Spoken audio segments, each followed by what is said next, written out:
All right, man, peace. So the narrative between Kawhi Leonard and the San Antonio Spurs has been one of the more long-running theatrical storylines of the NBA season. And now it has hit another twist and another turn because Kawhi Leonard and his team are now stating that it seems as though their injury prognosis is uncertain in regards to how long the injury that he states that he still has is going to carry over into next season and possibly for the rest of his career, which to me is denoting that he still does not trust the San Antonio Spurs medical staff at all. Because according to him and his team, the other medical professionals that they're going to diagnose the issues that he's having are stating something that is totally disparate from what the San Antonio Spurs medical team is telling him about his injury. So anyway, they're going to talk about it. I'm going to chime in.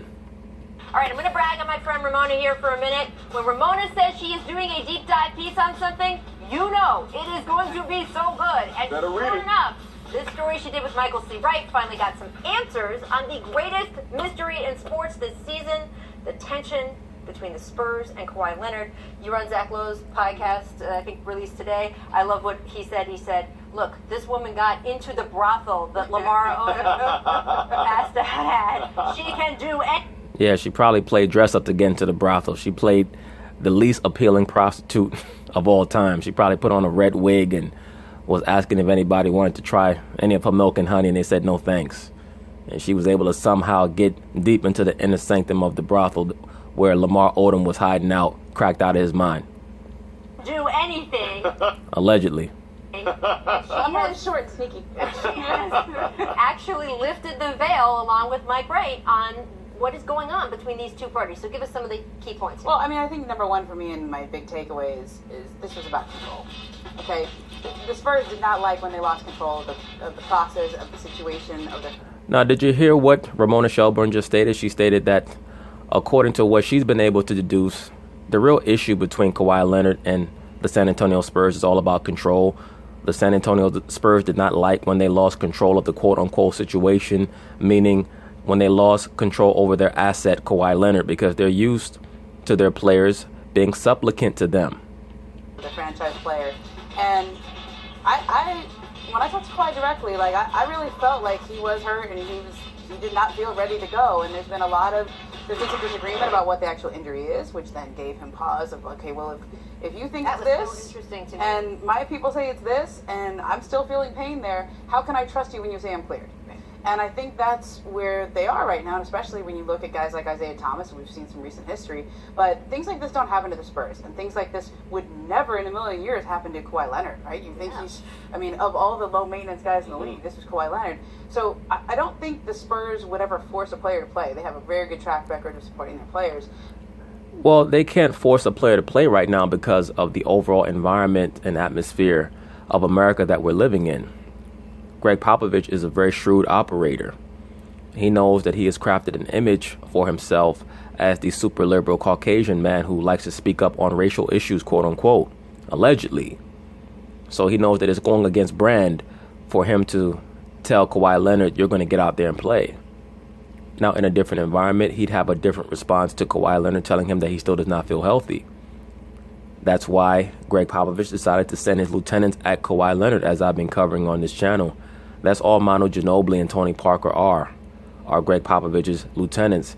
Greg Popovich declared a code red on Kawhi Leonard, which caused Kawhi to feel so uncomfortable that he decided to rehab away from the team. And I thought that he was very intelligent to do that, because it was very clear that the San Antonio Spurs were trying to spin doctor the entire story to make him look like the villain.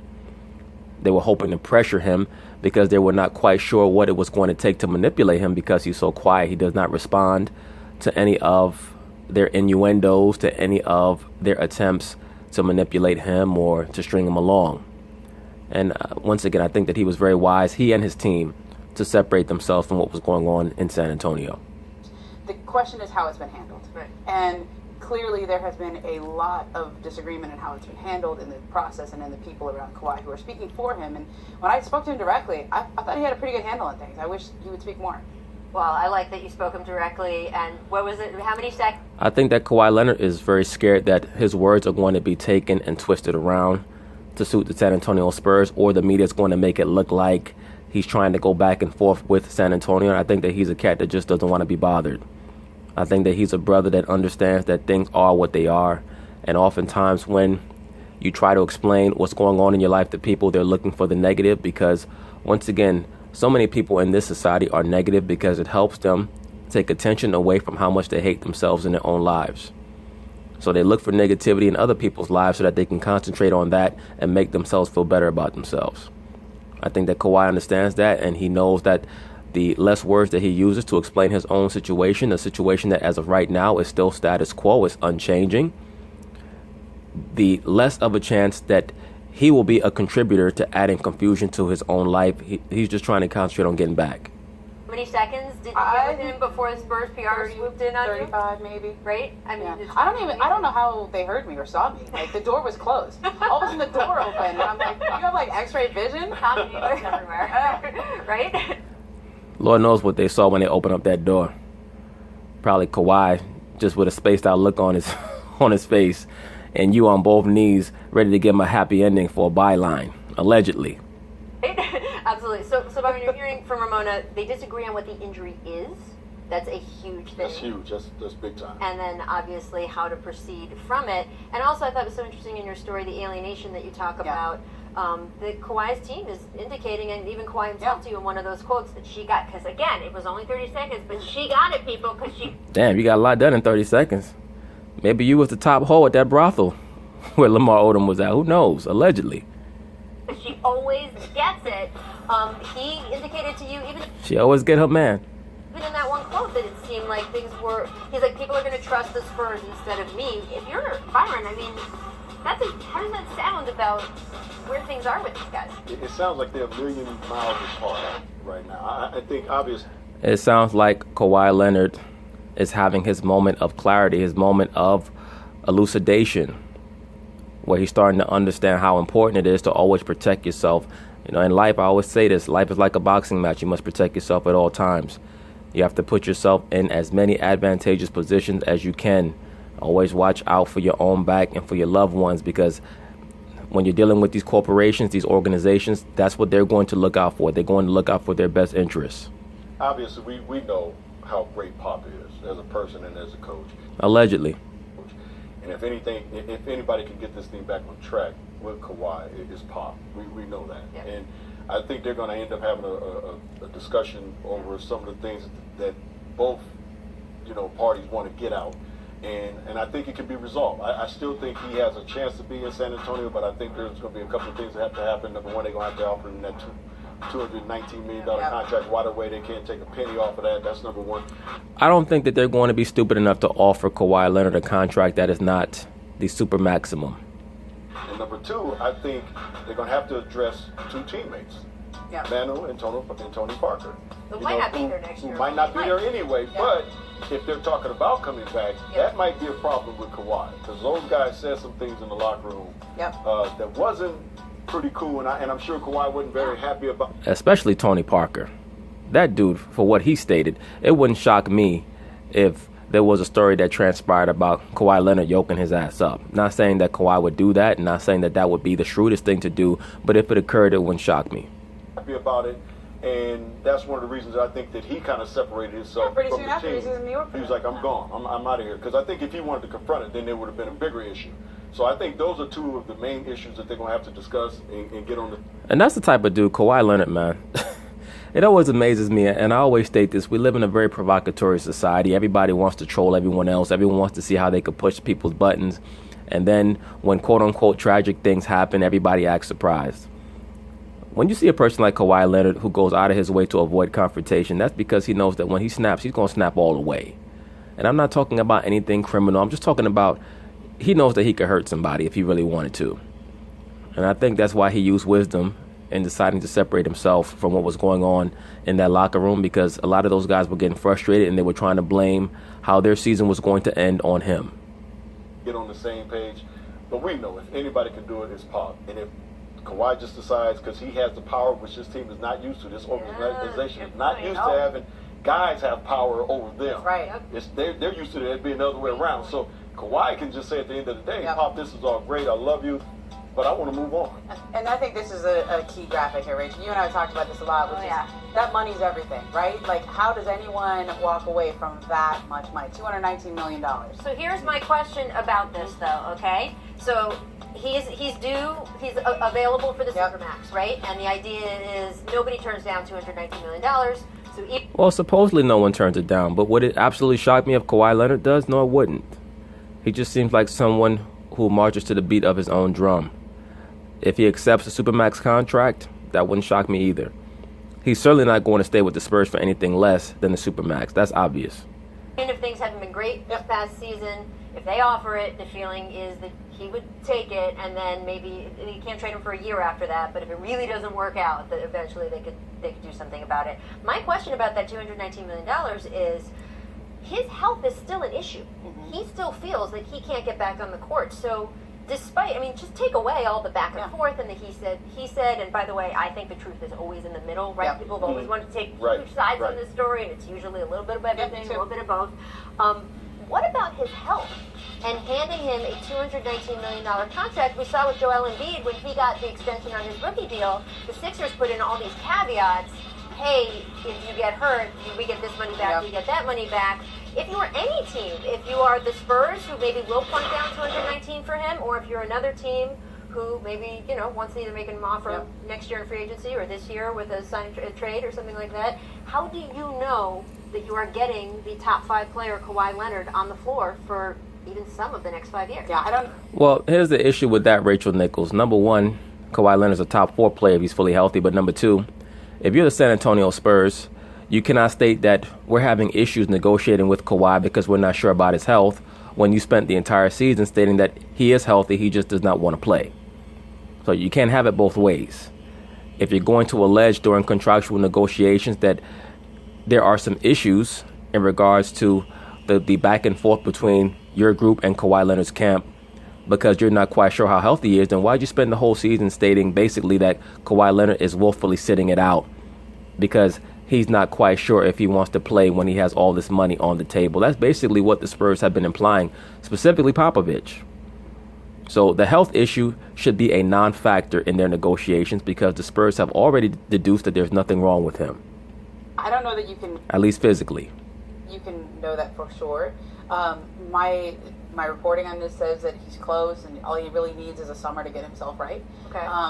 To take his time and really rest that quadriceps muscle and then strengthen it up again and then strengthen the tendon again. Although I say all this saying I'm not a doctor, okay? Not a doctor, and all these people, Holiday Inn, right? Okay? But there really hasn't been a huge consensus on this. So I think there's still a sense of okay, this is nobody thought this was going to be that serious last summer. Right, and also he just didn't respond to the treatment that they had him do. Right, and by the way, the comp everyone uses, especially on the Kawhi side, is, hey, look at Isaiah Thomas. He came back when the team thought he could play on it, and it derailed his career. Maybe he'll never get back to being that player. You have to be so careful. That's all true. However, we don't know what would have happened to Isaiah Thomas if he didn't come back. That hip condition, there's a lot of mystery surrounding. Well, look, here's what we know. If Isaiah Thomas didn't come back, he certainly would have been no worse than he was for trying to play through the injury. So, logic does not quite work like that, Miss Rachel Nichols. You can't say, well, he may have been the same player even if he didn't come back. We'll never know. That's pure conjecture. We know that him trying to play through a debilitating injury that was only going to get worse by him playing on it, that has not done anything for his marketability. So, nice try, but no. Surrounding it, there are some people who believe it was degenerative and that he was going to have problems no matter what. Anyway, I don't know what kind of Kawhi I'm getting next year. And I'm curious if they can't even... Well, that's good. Just based off of what you're stating right now, you're verifying why every player should make sure that they sit out until they're absolutely 100% healthy. Because as we all know, when it comes time to negotiate, you're going to state that we're not sure about your health. That's what you're going to state. So while players are hurt, they should be saying, I'm not sure about my health, because that's what you're going to state when it's time to re-sign them or attempt to re-sign them. Can't even agree what this injury is? How do they know what Kawhi... and I think the biggest issue... Well, if you don't know what the injury is, that means that you have to fire your whole medical staff because they're the ones who are telling him that he's fine. So, like Naughty by Nature said, no matter where you go, there you are. biggest issue I think with the money and whether you offer it or not is who's to say that 6 months from now there's not going to be another similar situation that you then lose control of and cannot manage. Now on Kawhi's side, it's also for him is how do I repair the trust? I mean, Pop has been taking shots. Don't worry about the trust. Worry about the money. Your job is to get out there on the court and assist your team in winning. This whole notion about your team or your sport being something akin to a family atmosphere, that's not anything that has ever been legitimate anyway. When you're no longer a commodity, they're going to move you, bottom line. So that's not family. Kawhi should take this as a wake-up call. He should take this as a bucket of ice water in the face. That he is there to make sure that he brings his 100% maximum effort so that he can do himself honor of knowing that he did whatever he could to assist his team in winning while maximizing his earning potential. That's all it's about. It's not about all the fake family atmosphere bullshit and the so-called trust. I trust you to pay me after I give you 100%. That's the amount of trust that you're going to get. Shots at him and his camp all year long. Every single time when he says, I don't know, you'll have to ask his camp. His camp, his whatever he says. Even on the injury report, it's not listed as injured. Yeah. It's returned from injury management. And that hurt. That's good. So once again, that's a feather in the cap of Kawhi Leonard because you're saying that I'm fully healthy. So now when it's time for us to negotiate, don't tell me that you're not quite sure what my status is in regards to, my health or my viability to help the team because your medical staff has already ascertained that I'm ready to go. It hurts. And the one thing I thought was a really critical piece of information going forward is Kawhi and Pop are still in touch. They're still very close. And Kawhi had a desire to go see Pop and support Pop if he was able to come back and coach after his wife passed away. I think that says a lot in terms of how strong their bond is. There's a lot of repairing that needs to be done in terms of trust. If I'm Kawhi and you've been hearing this all year long and you're supposed to be the face of the franchise and you hear this all year long, that's hard to take. And it's hard to come back and feel comfortable, as you said, in that locker room. You're not supposed to trust them to begin with. You signed a contract, and if you can, you negotiate a no-trade clause. Period. Locker room when you've been challenged by two other teammates. But there is some confusion about it, and I think Kawhi's agent saying this is not the same injury Tony Parker had. Right. He may think it is, but it's not the same injury. The fact that they don't even know, the teammates have a misunderstanding of what this is, that's bad. Rough.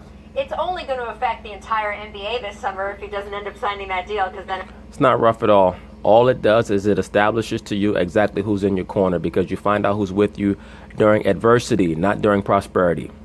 But anyway, hopefully Kawhi Leonard is able to figure this whole situation out and everything works out for him. Peace.